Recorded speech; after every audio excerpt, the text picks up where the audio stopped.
안녕하세요. 큐던엄마 시작하겠습니다. 여러분 혹시 북한이 붕괴되면 북한이 갖고 있는 핵미사일, 핵물질 누가 차지할 것 같습니까? 지금은 미국이 차지한다고 합니다. 우리 군이 직접 북핵을 확보하기 위해서 특수부대를 만든다고 합니다. 오늘 신인빈의 군사 엑스파일에서 이 내용 살펴보겠습니다. 대표님 어서 오십시오.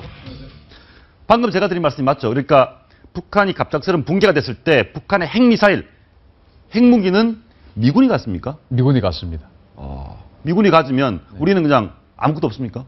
우리는 없죠. 현재 작전계획 5027 최종판에 보면 저는 직접 보지는 않았습니다만은 대충 알기로는 미군이 들어가서 미국 그 그린베레라고 미 육군 특수부대 있습니다. 그린베레가 들어가고 우리 특전사도 같이 들어가는데 특전사는 외곽 경비만 합니다. 그린베레가 그 핵물질을 탈취를 해서 미국으로 가져가죠.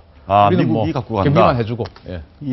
그 얘기는 지금 보니까 미국의 유력 싱크탱크가 북한 붕괴 시에 미군이 15만 명이 더 필요하다. 그 얘기는 그 15만 명을 기반으로 해서 핵무기를 확보하겠다 이런 뜻입니까? 15만 명을 가지고 이제 북한의 핵무기를 탈취하고 확보를 하는데 사실 북한의 그 영변이라든지 이러한 그 핵시설 주변에 어마어마하게 많은 북한군 그 경비 병력들이 있습니다.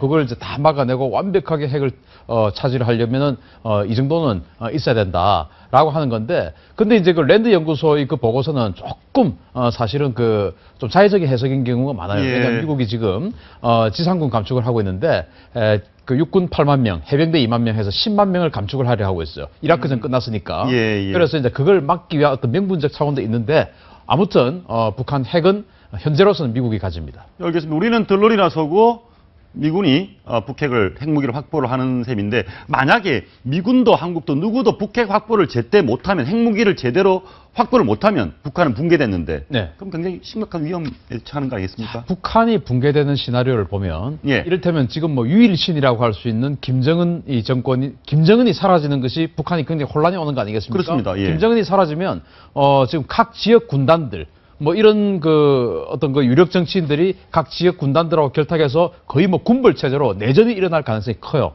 그러면은 어떤 그 세력에서 그 핵무기를 탈취를 하겠죠. 탈취를 해서 그것이 가장 강력한 세력 같으면 또 즉시 안정화가 될 텐데, 가장 강력하지 못한 세력이 만약에 그 핵무기를 탈취를 하게 되면 또 다른 어떤 내전 상태에서 핵무기를 사용을 할 수 있고, 또 더 우려되는 것은 이제 국제사회가 우려되는 것은 그것을 IS나 탈레반 같은 저런 테러 집단에게 파는 것. 사실은 과거에 이제 그 소련이 멸망하고 나서 그 소련제 핵무기들이 그 밀 시장에 막 나왔다는 이야기들이 많이 있지 않습니까? 그렇듯이 북한이 무너지고 나면 북한 지금도 핵탄두 한 20개 정도 가지고 있다고 생각을 하는데 그럼 시간이 지나갈수록 점점 핵탄두 많아져요. 그런 것들을 IS, 탈레반, 소말레 해적 이런 데다가 만약에 판매를 하게 되면 이거 전 세계는 걷잡을 수 없는 재앙에 빠져들게 됩니다. 저희가 보겠습니다. 북한의 핵 시설이 이렇게 많이 있는데 지금 영변에는 핵물질이 있고, 이 핵물질을 탄두에 붙여서 핵무기로 미사일을 쏘아 올릴 수 있는 노동미사일은 저 영절이 저 북쪽에 있는 거죠? 영절이나 백두산 아래 삼지연 이런 쪽에 이제 있을 것으로 판단을 하고 있죠. 그러면 결국은 북한이 붕괴 상황에서 우리는, 한국은, 남한은 그냥 포나 쏘고 공격이나 하고, 실제 영변에 있는 핵물질, 저 영절이 저 위쪽에 있는 노동미사일은 미군이 지금 확보를 하는 계획이다. 이런 상황이네요. 현재는 그렇습니다. 이를테면 이제 우리는 북한으로 들어갈 수 있는 대규모 병력을 북한으로, 그럼 이제 휴전선에서도 북쪽으로 계속 밀고 올라가면 이거 하세월 어느 세월에 그 확보를 할 수 없지 않습니까? 그래서 신속하게 공중으로라든지 이렇게 특수부대들이 가야 되는데, 우리 한국군 독자적으로는 특수부대를 이동할 수단도 없고, 또 만약에 혹시나 정말 운 좋게 가서 그 핵물질을 확보를 한다 하더라도 그것을 그 병력들을 다시 태우고 돌아올 수 있는 어떤 그런 그 자산들이 없어요. 그런데 미국은 다 있죠. 그래서 우리는 미국이 태워주는 수송기를 타고 가서 외곽 경비 서고, 미 특수부대들이 비행기까지 다시 돌아올 때까지 경비를 서주고, 비행기 타면 같이 돌아오고, 현재는 그렇습니다. 저희가 꼭 핵무기를 갖고 싶지는 않지만 북한 붕괴 시 북한 핵무기를 우리는 구경도 못하고 미군이 다 가지고 간다고 하니까 좀 아쉬운 감은 있는데, 이번에 우리 육군 특전사, 우리 군이 북한 붕괴 시 북한 핵무기를 우리가 직접 확보하는 그 특수부대를 만든다. 사실입니까? 사실인 것 같아요. 왜냐하면 그 작년에 저도 이제 특전사에서 이 무기체계 발전 세미나를 했는데 예. 제가 그때 이제 그 발표를 했던 내용도 이런 것을 가져야 된다라고 해서 발표를 했었는데 뭐 그것이 이 정책에 포함되지는 않았겠죠. 아마도 뭐 그 이전부터 예. 그 준비를 하고 있었을 겁니다. 예. 이를테면 어떤 내용인가 하면은 지금 우리 특전사가 이제 각 지역별로 한 개 예단들을 이렇게 지역별로 배치를 해놓고 있어요. 예. 그 중에 하나의 예단을 그러니까 추가로 특전사를 부대를 창설한다는 게 아니고 기존에 있는 한 개 부대를. 기존에 있는 어떤 특정 예단을 임무를 전환시켜서 그 예단에게 독자적으로 북한에 들어가서 핵무기를 탈취해 올 수 있는 임무를 부여하겠다. 그리고 훈련시키겠다. 예. 그런데 문제는 훈련만 하고 임무만 부여하면은 안 되죠. 가서 그렇죠. 가지고 올 수 있는 수송기, 돌아올 수 있는 수송기, 뭐 이러한 그런 무기 체계들도 준비를 하겠다. 예. 이런 발표를 한 겁니다. 한번 보시겠습니다. 그러니까 북한이 붕괴됐을 때 그냥 우리가 밀고 올라갈 것이 아니라 특수부대를 먼저 보내서 핵미사일, 핵물질, 노동미사일을 우리가 확보를 해야 되는데 그러려면 제일 먼저 특수부대를 적진 깊숙이 보낼 수송기가 필요하네요. 수송기 필요. 어떤 수송기 필요합니까? 이제 MC-130. 아, 이 비행기군요. 예, 예. 그 앞에 이제 그 C-130 같은 똑같은 수송기인데 앞에 코가 지금 볼록하게 예, 코가 나와 있습니다. 네. 예. 저 부분에 첨단 레이더가 들어가 있습니다. 아, 이게 레이더가 들어가 있는. 그래서 자동 항법 장치. 그래서 이좀 뒤뚱뒤뚱 뚱뚱하게 생겼지 않습니까? 예, 예. 그런데 저 첨단 레이더로 인해서 아주 저공비행하고 자동으로 야간에도 예. 자동으로 지형 추적을 해서 스스로 알아서 비행을 할 수가 있는 능력이 있어요. 그러니까 북한의 이걸 레이더가 산 정상에 다 있지 않겠습니까? 예, 예. 그 레이더를 피하려고 하면 완전히 저공비행으로 이렇게 가야 되거든요. 그러면은 야간에 저공비행으로 하려고 하다 보면 부딪혀서 예, 예. 추락할 수도 있는데 이것은 완벽한 어떤 그 기능을 가지고 있어서 스스로 저공비행해서 원하는 이제- 목적지를 입력을 하면 날아갈 수가 있죠. 이 비행기에 저공 비행을 해서 여기에 특전사 특수부대를 실어서 네. 이 비행기가 영변이 됐건 저 백두산 쪽이 됐건 특전사 부대를 실어 날라서 특전사가 북핵을 확보한다. 그렇죠. 근데 이 비행기 한 대에 한 개 소대 정도가 탈 수 있습니다. 예. 따라서 뭐 한 개 소대 한 3, 40명 정도가 북한 뭐 영변 발전소 들어가 가지고 뭐 할 수 있겠습니까? 그렇죠. 핵무기를 확보하고 파괴하도 확보를 하려면 많이 가야 되겠는데요. 한 개 대대 정도는 가야 되겠죠. 예, 예. 따라서 이러한 MC-130 수송기가 더 많아야 되겠다. 더 많아야 되겠다. 예. 그리고 이제 문제는 MC-130 수송기는 갈 수는 있습니다. 가서 이제 낙하산 타고 뛰어내리면 되니까요. 예. 자, 그럼 핵무기 확보했습니다. 예. 돌아와야 될 거 아니겠습니까? 거기서 핵무기를 들고 물질을 들고 그렇죠. 우리 확보하고 들고 와야죠. 네. 예를 들어서 거기서 그냥 폭파해버려라. 예. 폭파할 수도 있어요. 폭파한다 하더라도 또 돌아와야 되지 않겠습니까? 돌아와야죠. 갈 때는 낙하산 타고 내렸는데 올 때는 그럼 뛰어오겠습니까? 어떻게 하겠습니까? 활주로도 없는데. 그렇죠. 예. 이 C-130은 활주로에만 착륙을 할 수가 있거든요. 예. 따라서 그 V-22 오스프리라고 이런 비행기가 이러한 필요하군요. 수직 이착륙 수송기가 필요한 겁니다. 그래서 그래서 정말 필요한 것은 이 V-22 오스프리 수직 이착륙 기예요. 헬기 타고 가면은 헬기는 한 250km 이상을 왔다 갔다 할 수 없습니다. 연료가 부족해서. 예. 따라서 헬기는 안 되고 또 속도도 느려요.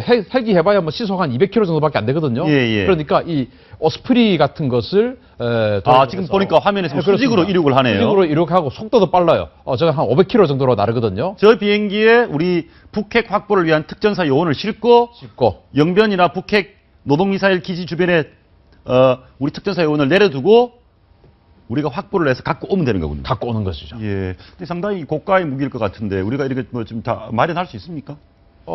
우리 대한민국이 그래도 세계 랭킹 10위권의 경제 국가인데 마음먹으면 할 수 있습니다. 예. 마음을 잘 안 먹어서 그렇지. 근데 뭐 예. 최근에 뭐 젊은이들에게 100만 원씩 이렇게 용돈 준다는 뭐 그런 것도 이재명 모으면 성남시장이 할 수 있을 것 같습니다. 예. 그런데 만약에 이제 저희가 이제 이번에 창설을 추진하는 유사시 북한 핵을 우리가 가지게 만들어주는 네. 특전사 요원들, 그 특전사 요원들이 가서 북한 핵무기를 우리가 확보를 했습니다. 네. 그리고 핵 보유국 되는 겁니까?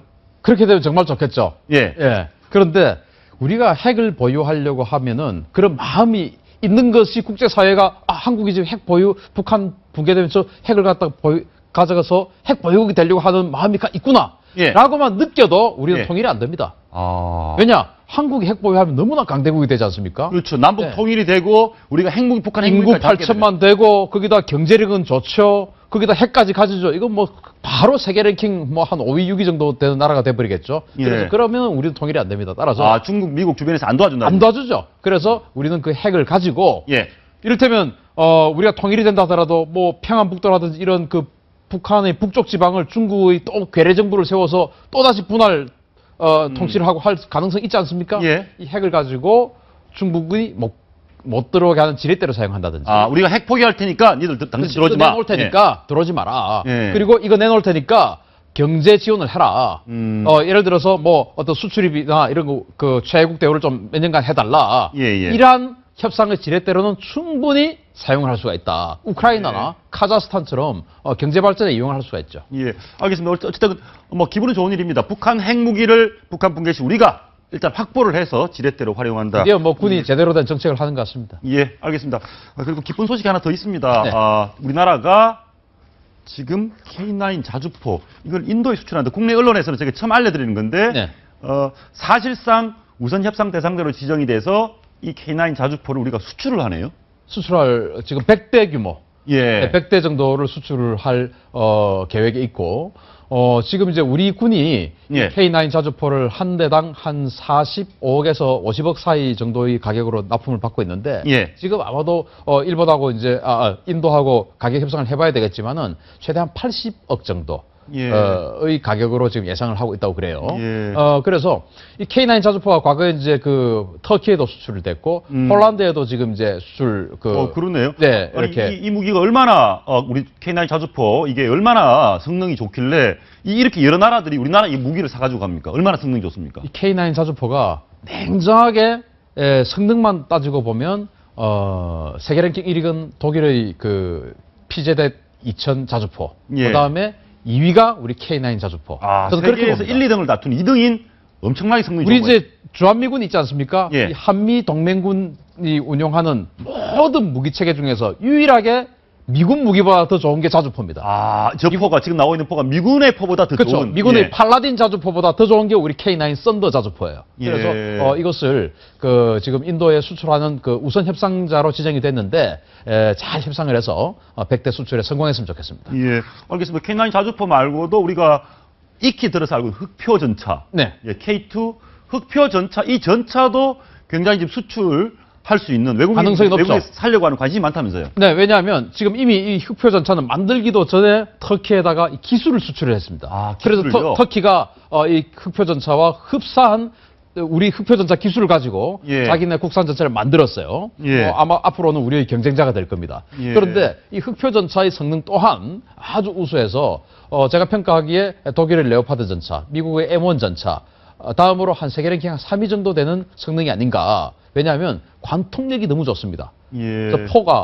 포의 관통력이 지금 현존하는 거의 대부분의 제가 말씀드린 레오파드 전차와 M1 전차를 제외한 거의 대부분의 탱크를 격파할 수 있는 그런 우수한 포를 가지고 있습니다. 근데 참 기분이 좋긴 한데 우리나라 조금 전에 봤던 K9 자주포는 뭐 세계 1등, 미군보다 더 좋다 1, 2등을 하고 우리나라가 자주포라든가 전차 이런 쪽에서 세계적으로 무기를 잘 만드는 뭐 배경이 따로 있습니까? 우리 열심히 만들었습니까 그동안?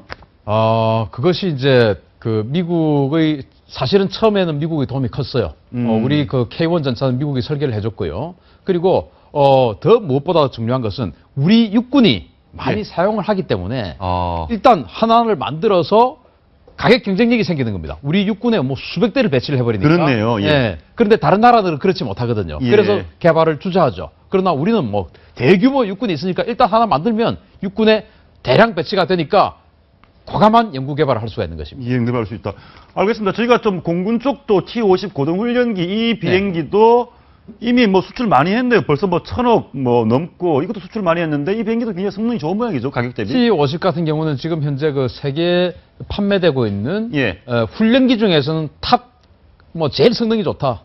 이렇게 이야기할 수 있습니다. 동급 최강. 너무 성능이 좋습니다. 너무 성능이 좋아서 너무 가격이 비싸요. 훈련기 중에서는. 태국에 지금 우리 이 고등훈련기 파는 계약을 체결하고 있어요. 지금 4대 판매를 계약을 했는데 이것은 이제 초도분이고 아마도 이제 태국 현지 생산해서 한 24대 정도를 더 판매를 할 수 있을 것으로 지금 생각이 되고요. 성능이 워낙 좋다 보니까 가격이 조금 비싸다 하더라도 구입하는 어떤 그 나라가 많고 또 이게 또 조건이 좋은 게 이 T-50을 미국 로키드 마틴의 기술 지원을 받아서 만들었습니다. 그런데 미국 로키드 마틴이 F-16이라는 뭐 전 세계 대부분의 나라가 사용하고 있는 전투기를 써요. 그러면 F-16 쓰는 나라들이 또는 앞으로 F-35를 쓰게 될 나라들이 다 로키드 마틴 아닙니까?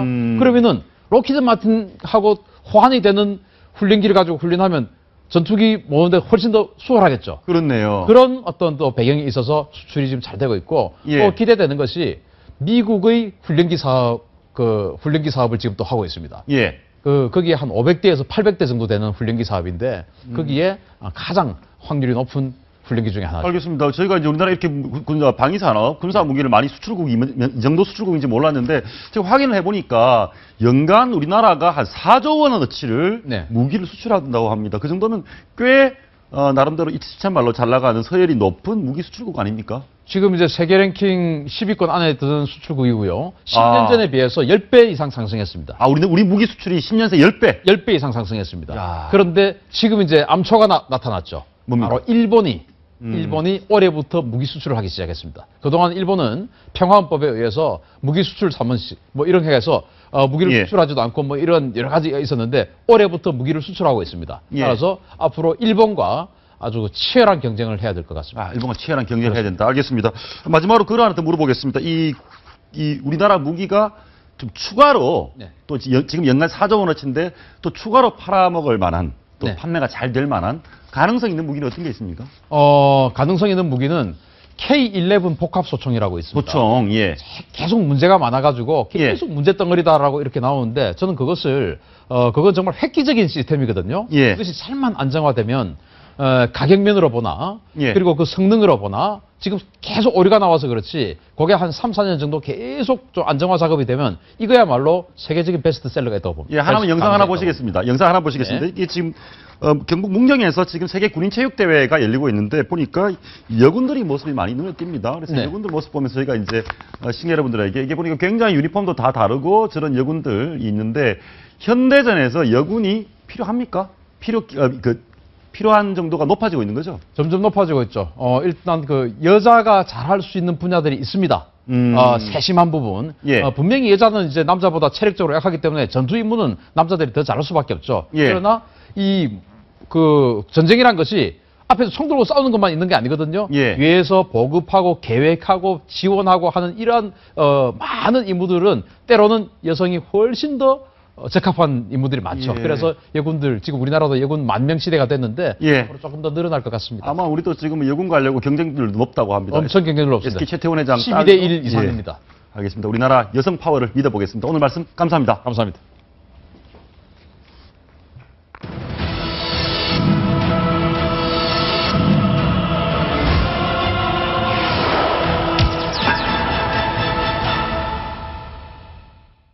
예, 독사라는 별명을 가진 북한의 KN-52 미사일에 맞서 우리 군은 사거리 800km짜리 현무를 내후년까지 꼭 개발하기로 했습니다. 이 정도 사거리면 제주에서 쏴도 북한 신의주, 북한 전역을 타격할 수 있다고 합니다. 김성진 기자입니다.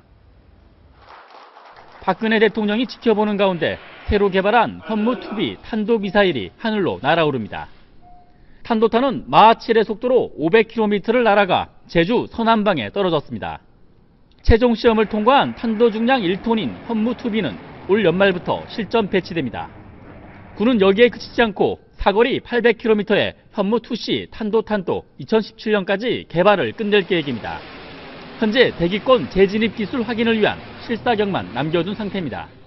실제로 800km를 날려볼 수 있는 공간이 있습니까? 카디즈 남방 쪽으로 해서 공해상으로 이어드 남방에 그쪽으로 공해상에 하는 것을 지금 검토를 하고 있습니다. 탄도 중량이 500kg에 불과해 갱도 밖으로 나온 미사일 파괴만 가능하지만 순항 미사일보단 빨라 요격당하지 않는 이점이 있습니다. 2년 뒤 탄도탄 체계가 완성되면 대북 억제력도 한층 커질 것으로 군은 기대하고 있습니다. 채널A 뉴스 김성진입니다. 네, 이번 한 주 가장 핫했던 뜨거웠던 북한 뉴스들을 살펴보는 시간입니다. 경민대 강명도 교수, 송지영 전 북한 아나운서와 함께 얘기 나눠보겠습니다. 두 분 어서 오십시오. 네, 안녕하세요. 제가 첫 번째 소식 보고 굉장히 놀랐는데요. 너무 재밌는 소식입니다. 첫 번째 소식 한번 보시겠습니다. 김정은이 자랑했던 얼마 전에 최근에 북한 초호화 유람선, 평양 대동강에 떠 있는 유람선이 혼자서는 못 가요. 엔진이 없다고 하던데요. 엔진이 없는 배가 어디 있습니까?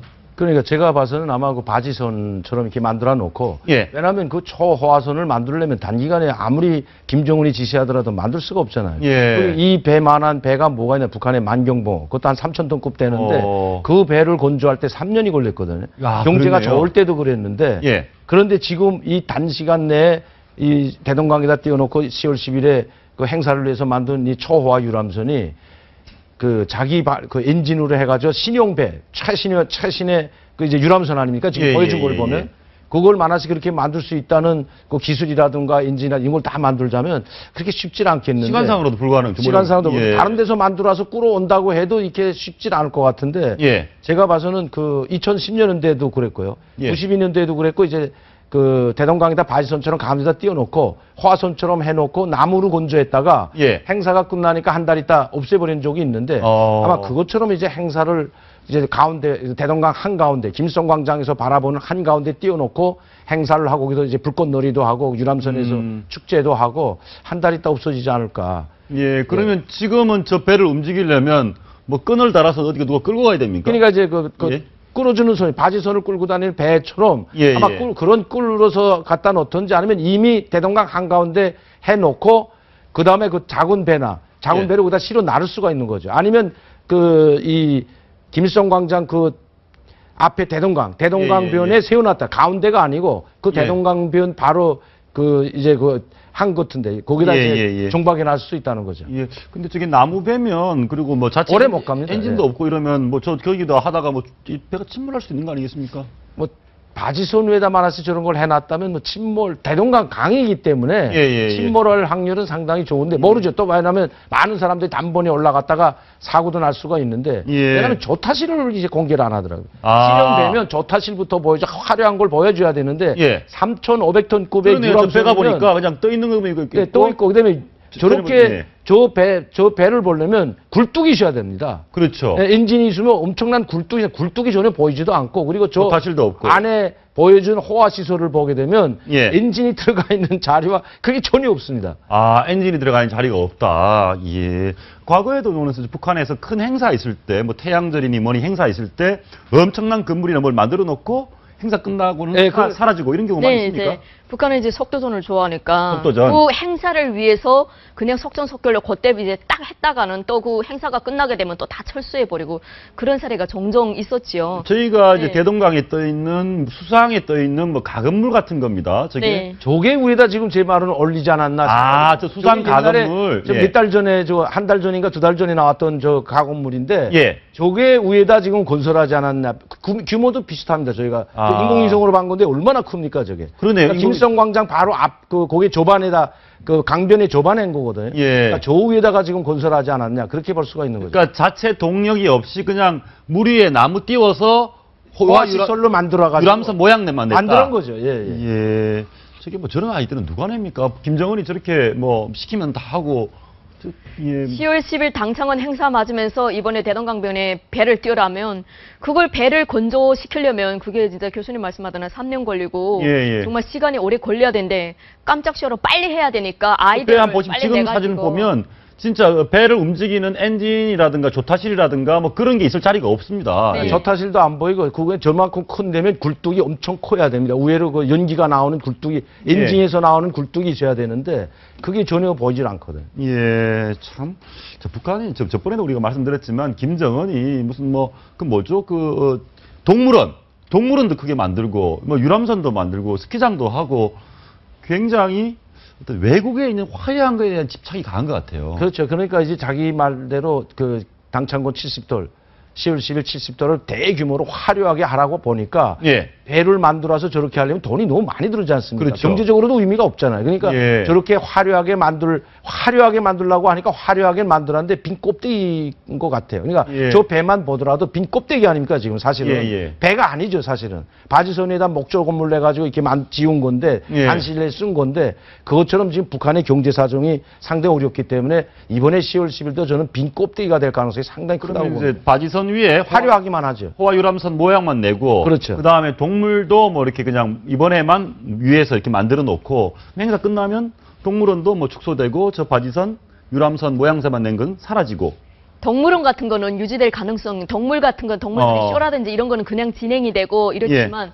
저 배 같은 거는 저걸 누가 달러오는지 난 정말 궁금하고요. 그러니까 자기네가 이제 10월 10일 당창건 행사를 중국보다 좀 더 거대하고 거창하게 보이게 하기 위해서 거기서 이제 화려한 불꽃쇼라든지 사람들이 거기서 음식을 뭐 먹고 즐기면서 이렇게 뭐 행복한 생활을 좀 외국에도 보여주고 국내에도 좀 보여주게 해서 갑자기 저렇게 바시는처럼 해가지고 4층짜리 배 모양을 했는데 진짜 엔진 모양이 보이지 않습니다. 그러니까요. 네. 예, 참 대단합니다. 북한 참 속도전 하나는 알아줄만 합니다. 그때 가서 봐야 되겠지만 제가 아무리 생각해봐도 다른 배를 가져다 놓고 그 위에다 씌우려고 해도 그러면 더 커지거든요. 이게. 그렇죠. 어마어마하게 커지는 그런 모습은 전혀 없고 밑바닥까지 N 지하까지도 지금 1층부터 몽땅 그겁니다. 지금 나오는 거는 다 식당이거든. 1, 2, 3, 4층 다 식당이기 때문에 저 모양을 봐서는 엔진이라든가 이 들어갈 기관실이 전혀 없기 때문에 우리가 봐더라도 우리 배나 모든 유람선이 엔진 부위가 상당히 많이 차지하고 기관실이나 상당히 많이 차지하는데 전 3,500톤 어마어마한 대형 유람선입니다. 그런데 거의 보이지 않는데 물론 이제 그날 가서 봐야 되겠지만 지금으로 봐서는 북한에서 나오는 이야기가 맞는 것 같습니다. 저 유람선인 엔진이 없는 유람선. 이게 북한에서 나온 이야기거든. 참 대단합니다. 엔진 없는 유람선, 끌고 다녀야 되는 유람선. 알겠습니다. 다음 소식 한번 보시겠습니다. 70유로씩 참가비 북해외 사절단에 돈 뜯기.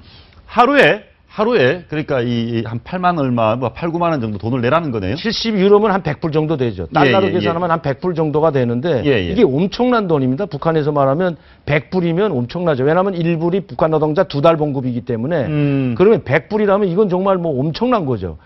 그러면 자 1불이 한 달 봉급이라고 가정했을 때 그러면 10불이면 1년 아닙니까?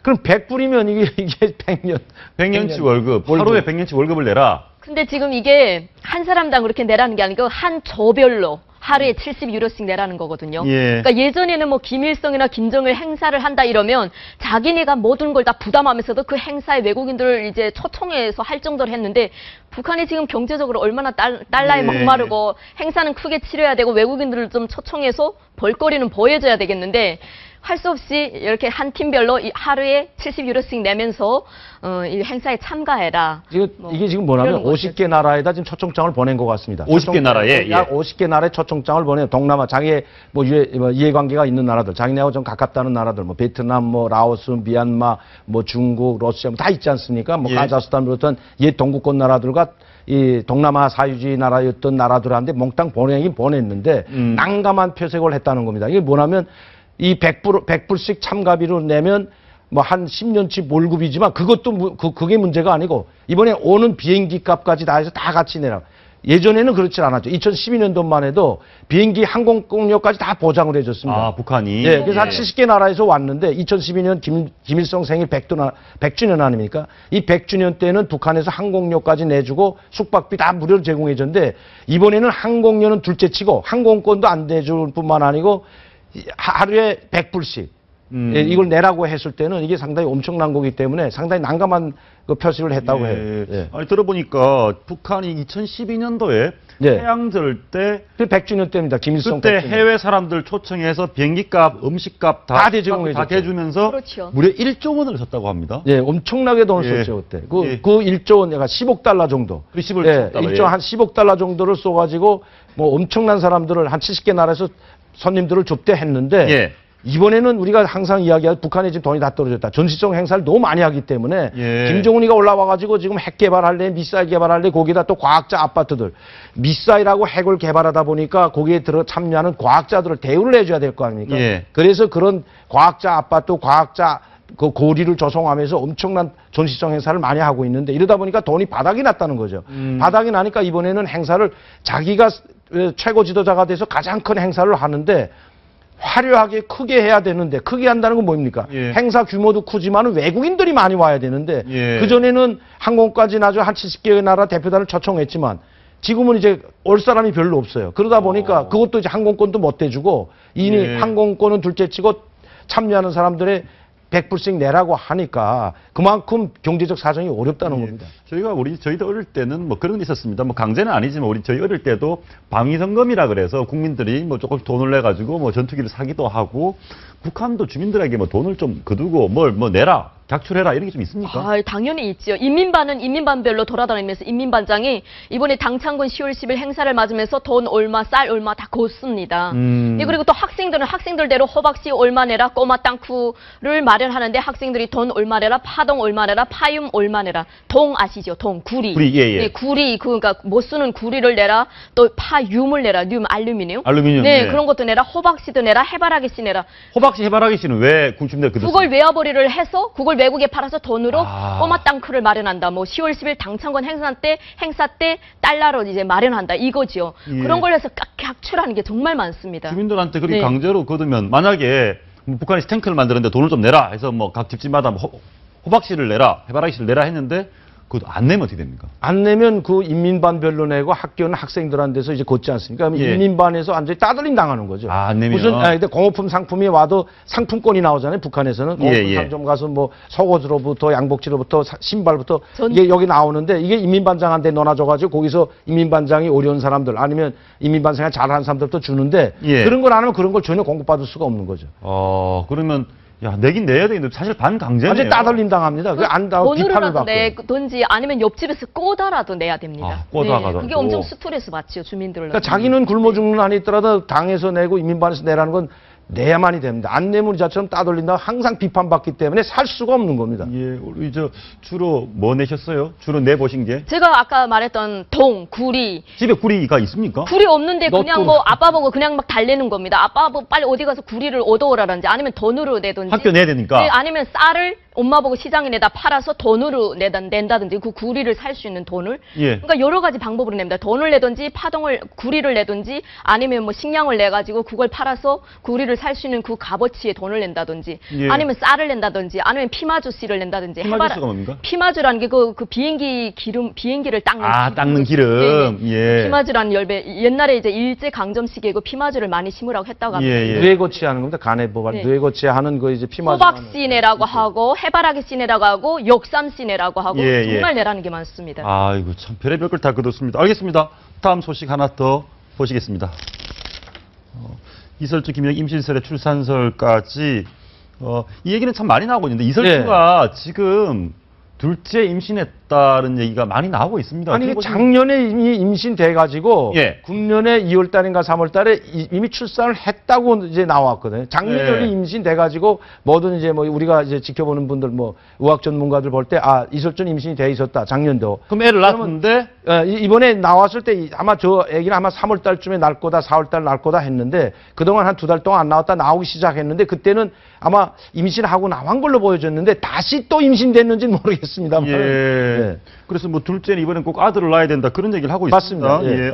아들 안 낳으면 안 됩니까? 어떻습니까? 아니, 북한은 아직 이제 봉건 체제처럼 아들이 이제 남자가 이제 왕자를 물려받아야 되니까 예. 김정은이 뒤를 이어서 이제 또 뭐 때까지 가기는 힘들겠지만 아무튼간 아들을 낳아야 일단 정통성이 보장이 되는 겁니다. 예, 예. 그러니까 이설주로서는 첫째를 이제 러드머니에서 딸 낳았다는 게 밝혀졌으니까 첫째가 딸이군요. 러드머니 밝혔지 않습니까? 러드머니 딸이 첫째 뭐 딸 맞습니다. 딸이고 주애다 이름이 뭐 그런 식으로 말했거든요. 주애. 주애. 네. 주애. 근데 예. 이제 딸을 낳기 때문에 아들을 낳아야만 김정은이 진짜 이제 부인이 될 수 있고 공식적으로 김정은도 이제 마음이 든든하겠죠. 자기가 아들이 있다는 그 자부심으로 인해서. 예. 그러니까 아들을 낳아야만 이설주는 그 자리를 영원히 보존할 수 있으니까. 그러니까 혈통을 네. 강조하기 때문에 백두 혈통을 틀림없이 강조하는데 아들을 낳아야 혈통을 하면 됩니다. 딸이 혈통을 이어받을 수는 없잖아요. 우리 예. 이조 시대 때도 뭐 딸이 왕이 된 적은 없잖아요. 그렇죠. 저게 조선의 정통성을 받들어나는 이조 때 정통이랑 똑같은 나라이기 때문에 예. 북한이라는 나라는 그러니까 백두 혈통을 강조하면서 딸을 주애한데 물려줄 수는 없기 때문에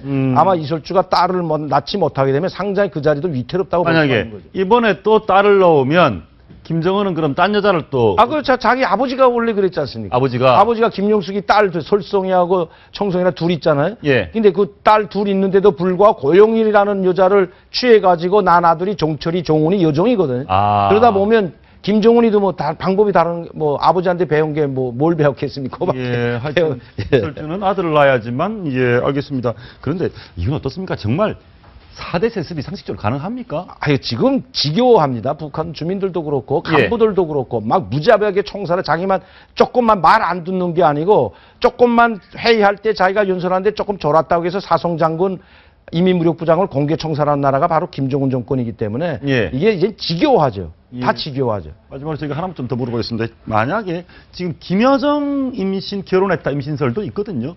네. 김여정이 아들을 놓고 김정은이 아들을 못 넣으면 어떻게 됩니까? 그거는 김여정이 아들을 낳았다고 해도 감히 거기에 이제 도전을 못 하는 거죠. 아니 김정은이 아들을 김정은이 다른 여성을 취해서 정말 다른 아이를 보는 한이 있더라도 김여정이 난 거는 네 거기에 그것도 백두혈통인데 안 됩니까? 도전하기가 좀 어려운 안 되죠. 그 남편이 뭐 일반 사람은 그건 혈통이 다르잖아요. 그 여자 혈통을 따르진 않잖아요. 출가 외인이란 말이죠. 출가 외인 북한이 네. 본건적인데 예를 들어서 그러면 뭐 김정은은 뭐 아들 놓을 때까지 계속 여자를 와이프 바꿉니까? 뭐 무조건 아들 낳을 때까지는 있어야 됩니다. 일단. 예, 알겠습니다. 그 백두 혈통을 강조하는 나라에서 아들이 없다면 백두 그 혈통 자체가 끊긴다고 보기 때문에 예. 이제 우리 성정 아나운서 이야기했지만은 혈통을 중시하는 나라에서 아들이 없으면 그 딸한테 남겨주는 법은 아직까지 없었기 때문에 예. 제가 봐서는 저기는 민주국가가 아니지 않습니까? 예. 혈통 중심의 국가이기 때문에 아마 아들을 낳지 못하면 이설주도 상당히 위태로울 수 교수님 있다. 하나만 좀 더 물어보겠습니다. 지금 이제 백두혈통 얘기 나왔으니까 지금 백두혈통인 사람이 김정남이도 있고요. 네. 또 김경희도 있고요. 김경희 고모 김경희 김정남은 어떻게 되냐면 둘 다 죽었습니까? 살아있습니까? 김종남이는 아마 지금 자숙하고 지금 다시 한번 이제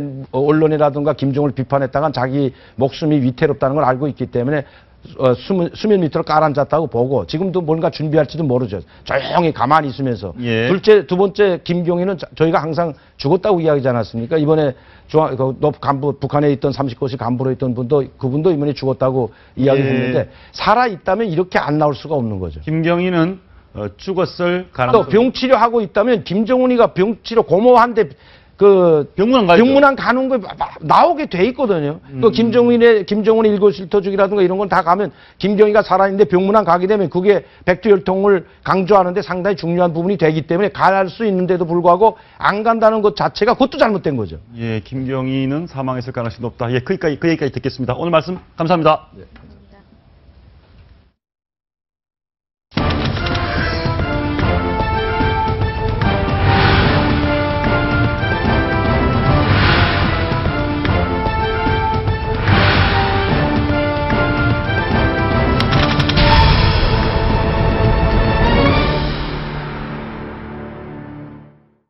연 100만 원의 청년배당을 지급하려고 합니다.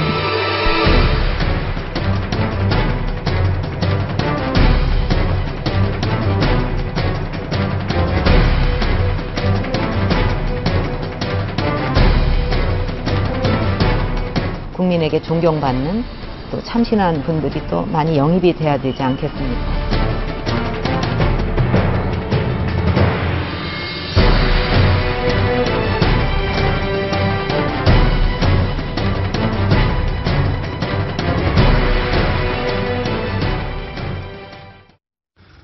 성남시, 경기도 성남시 인구가 급증할 것 같습니다. 청년들이 전부 성남으로 이사 가야 될지도 모르겠습니다. 성남시장이 관내 청년들에게 매년 그냥 100만 원씩 주겠다고 합니다. 도대체 이게 무슨 얘기인지 이상미덕대 부총장, 김건식 경남대 교수, 김태현 변호사와 함께 얘기 나눠보겠습니다. 어서 오십시오. 안녕하십니까.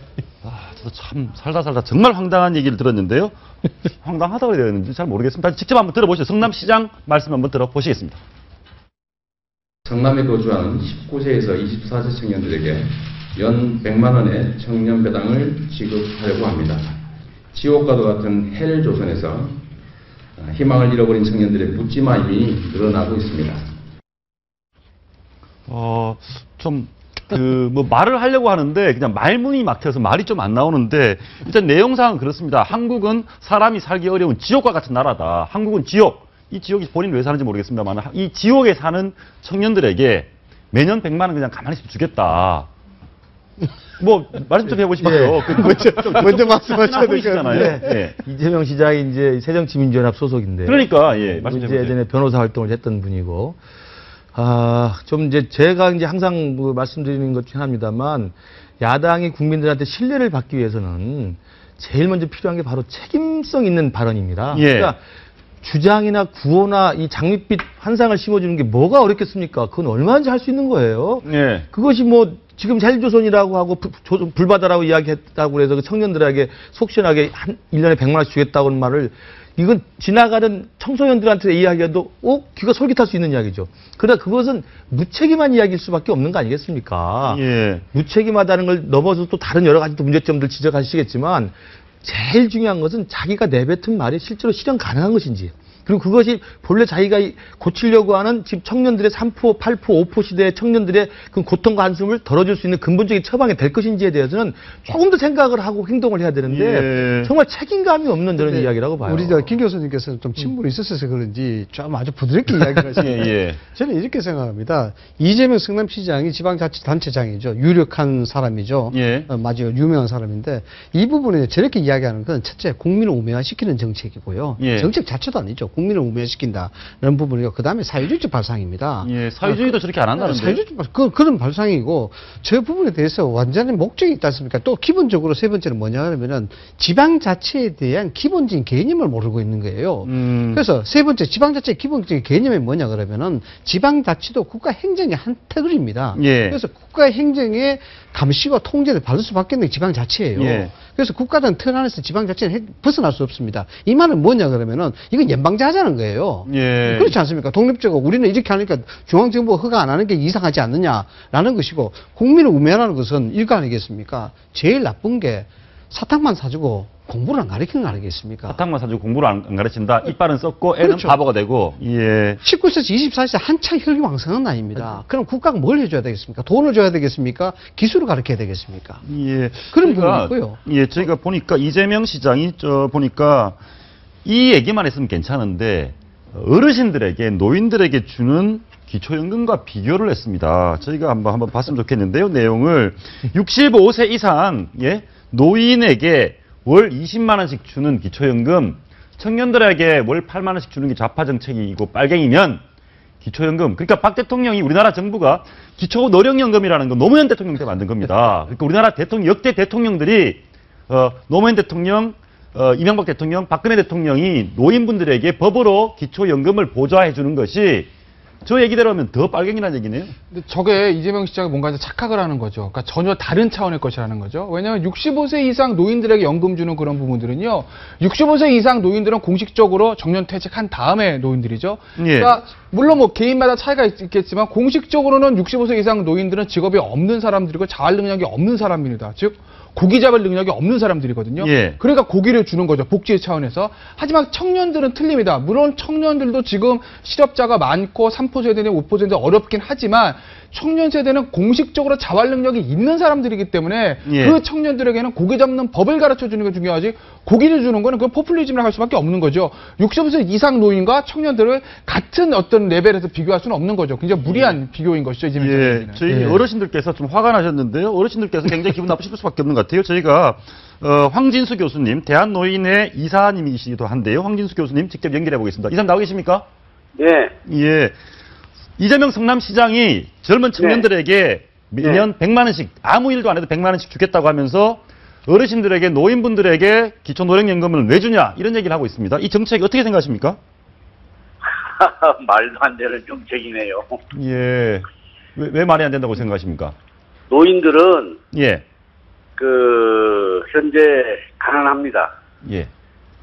그 사람들은 그 기초노령연금을 주게 된 배경도 우리 노인들의 빈곤율이 48%로 OECD 평균이 13%인데 이것에 비해서 굉장히 우리나라가 높습니다. 또 노인이 이렇게 경제적으로 어려운 것이 노인 자살과도 연결됩니다. 1년에 4,500명 자살하거든요. 또 국민기초생활보장 대상자가 전국에 160만 명쯤 되는데 그중에 30%가 노인일 정도로 노인은 가난합니다.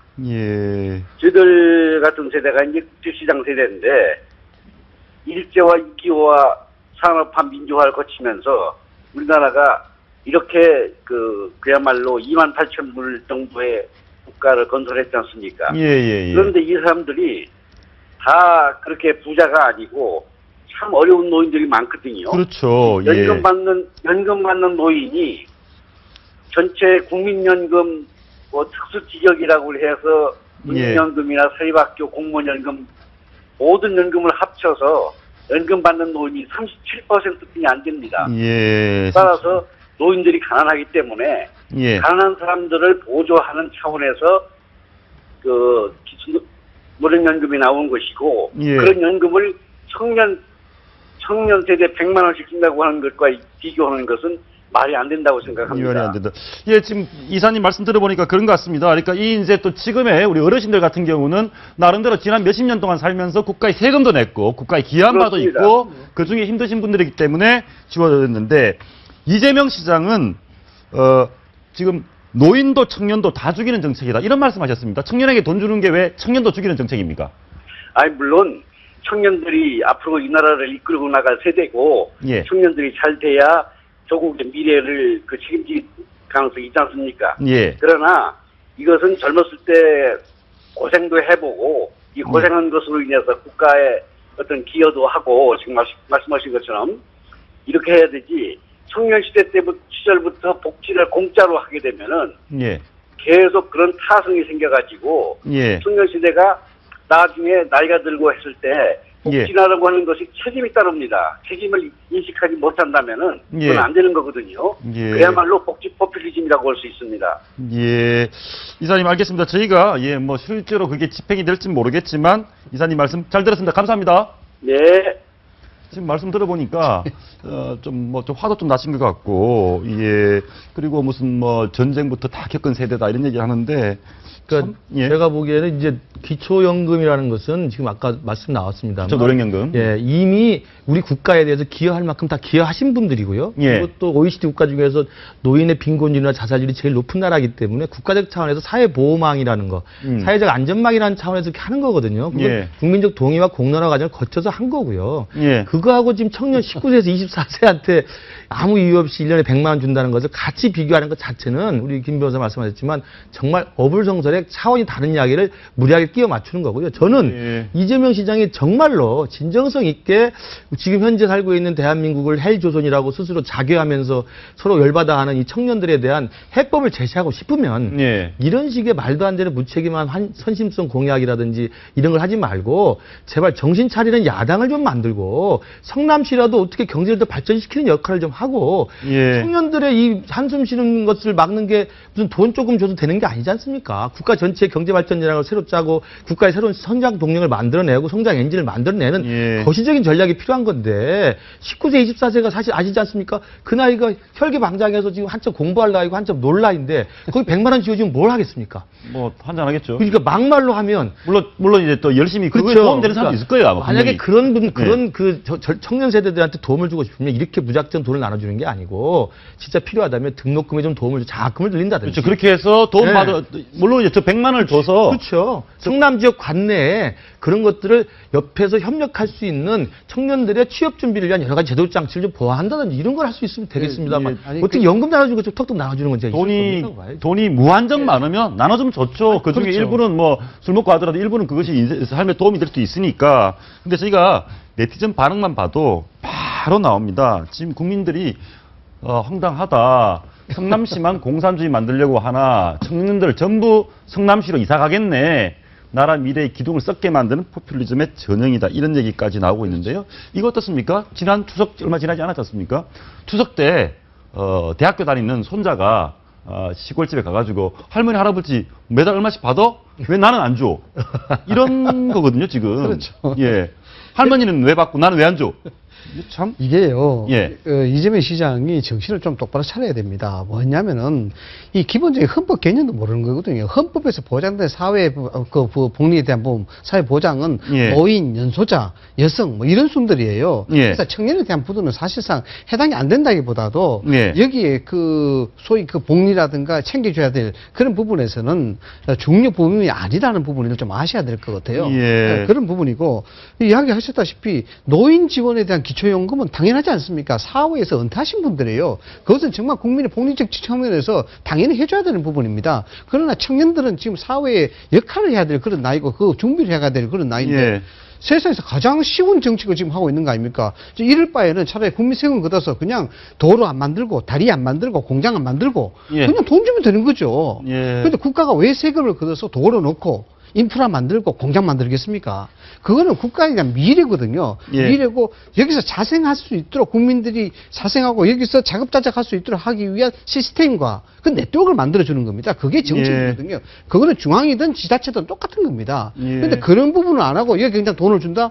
이거는 기본적인 지자체 단체장으로서의 기본적인 개념 자체가 없는 거예요. 예, 알겠습니다. 근데 혹시 제가 좀 과문해서 그런데 외국에 이 지구에 있는 굉장히 나라들이 많은데 뭐 19살 때면은 국가에서 아무 일도 안 해도 뭐 지방자치단체든지 청년들에게 그냥 돈 주는 그런 나라가 있습니까? 없는 걸로 알고 있습니다. 없습니까? 그런 나라 없습니까? 공산주의도 그건 안 되죠. 공산주의도 세금이 없는 나라라는 선전을 해요. 그러니까 그 주민들이 일할 때 세금을 안 걷는다는 것을 선전하게 합니다만 이렇게 특정 연령의 젊은 층에게 아무 대가 없이 매년 얼마씩 준다는 나라는 없는 거죠. 지구상에 없군요. 네, 없고요. 그러니까 제가 볼 때 이재명 최초의 국가를 만드시는 것 같아요. 저 공약은 물론 제가 볼 때 공약이 이행되거나 통과될 가능성도 극히 적습니다. 일단 의회를 통과해야 되고요. 의회에서 저게 통과가 되겠습니까?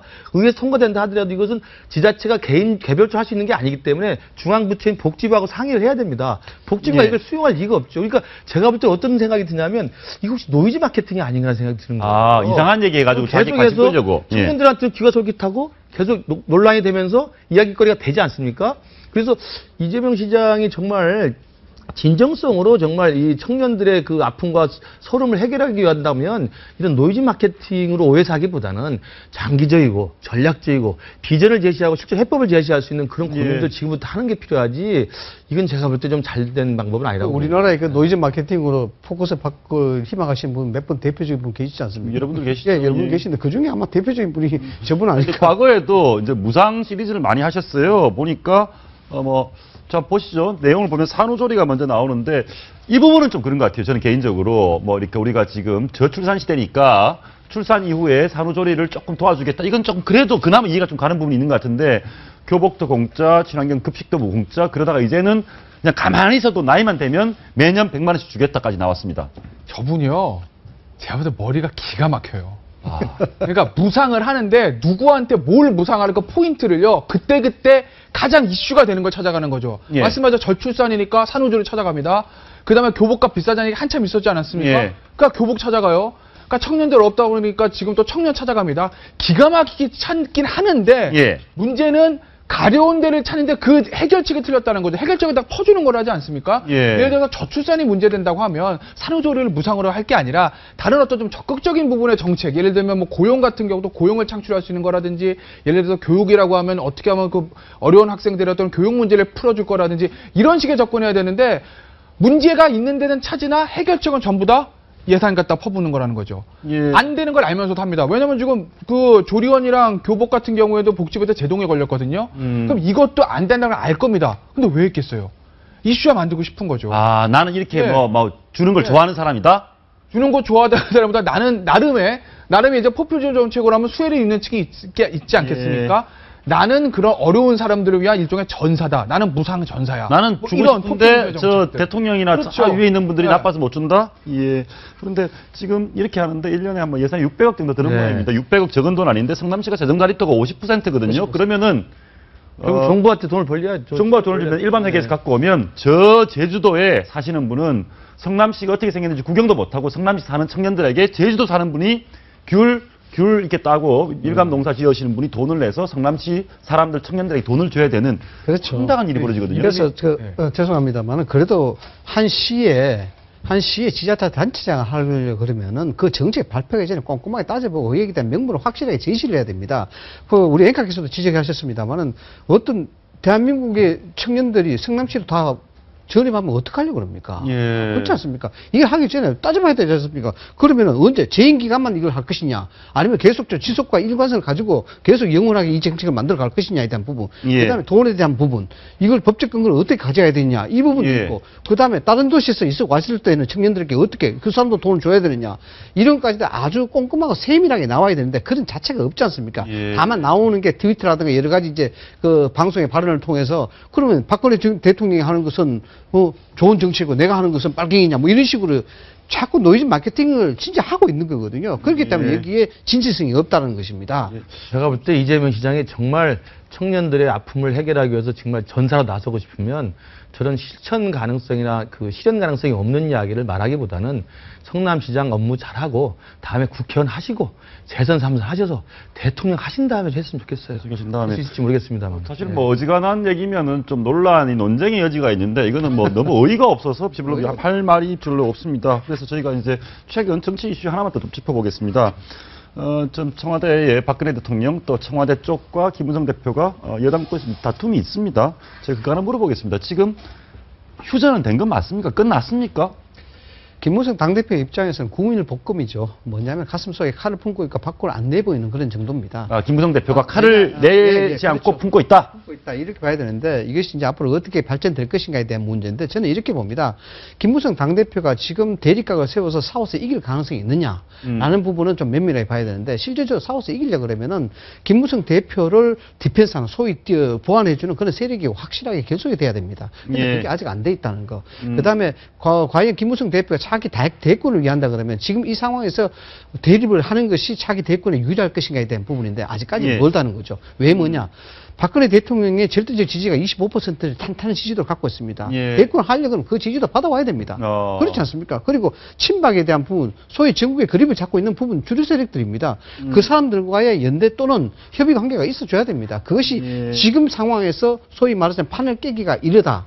라는 부분인데 다만 여기서 이제 여러 가지 이제 친박 비주류 쪽에 이제 눈치를 안 볼 수가 없겠죠. 오픈 프라이머리로 끌고 왔는데 여기서 갑자기 아무 승리도 없이 드랍하게 되면은 비주류 쪽이 오히려 공격하게 되겠죠. 그럼 김무성 당대표 입장에서는 가장 아픈 게 비주류부터의 공격입니다. 최소한 그건 안 받아야 되겠죠. 그래서 저는 협의 가능성이 아직까지 충분히 있다라는 이런 부분 어떻습니까? 이번 과정에서 무슨 뭐 이렇게 뭐 개인의 선택은 자유지만 뭐 신친박, 신박 이런 얘기 나오는데 이게 맞는지 모르겠습니다. 원유철 원내대표 같은 경우에는 이렇게 방금 말씀하신 것처럼 어쨌든 박근혜 대통령의 지지층이 있고 박근혜 대통령은 강력한 지분이 있다. 그러면 새롭게 박근혜 쪽으로 대통령 쪽으로 붙으려는 또 가까이 하려는 사람들이 생길 수 있다? 그러니까 일단 이번 그 오픈 프라이머리 안심공천, 안심전화번호 논란 속에서 이제 오인철 대표가 당대표인 김무성 대표하고 이제 그 문재인 대표랑 협의한 사실 몰랐다는 거 아닙니까? 그런 면에서는 좀 소외감이 있었기 때문에 오인철 대표로서도 뭐 좀 기분이 나빴을 것 같아요. 그렇고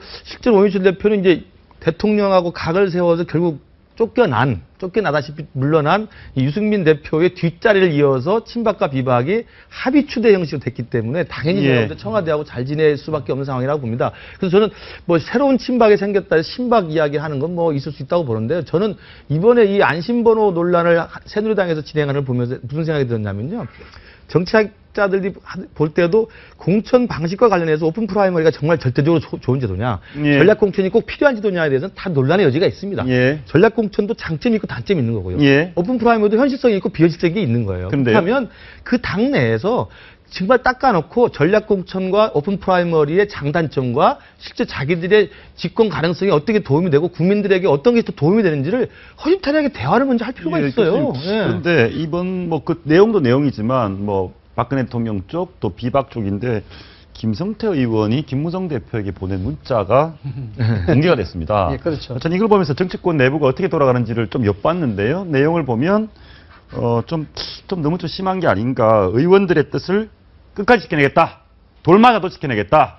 나를 믿고 따라달라. 이렇게 김무성 대표가 한마디 하면 어떻겠습니까? 하면서 게임은 유리해질 겁니다. 이거는 거의 참모 수준, 충성서약 수준인데요. 충성서약이 아니고 저게 이제 김영우 원내대변인을 김성태 의원한테 보내고 그다음에 김성태 의원이 이제 그 김무성 대표한테 보낸 게 아니겠습니까?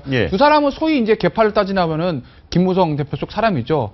더 나누자면 친이 직계 출신 아니겠습니까? 예. 그러니까 박근혜 대통령과는 원론적으로 좀 가별 지을 수밖에 없는 사람들이고 결국 김무성 대표 쪽 참모들이라고 볼 수 있는데 저 어떤 참모 전략적인 제안 자체는 저는 바로 잡은 방향은 바로 잡은 거다. 왜냐하면 사실은 지금 김무성 대표 입장에서 장기전 갈 수밖에 없는 상황이거든요. 예. 왜냐하면 명분은 본인한테 있습니다.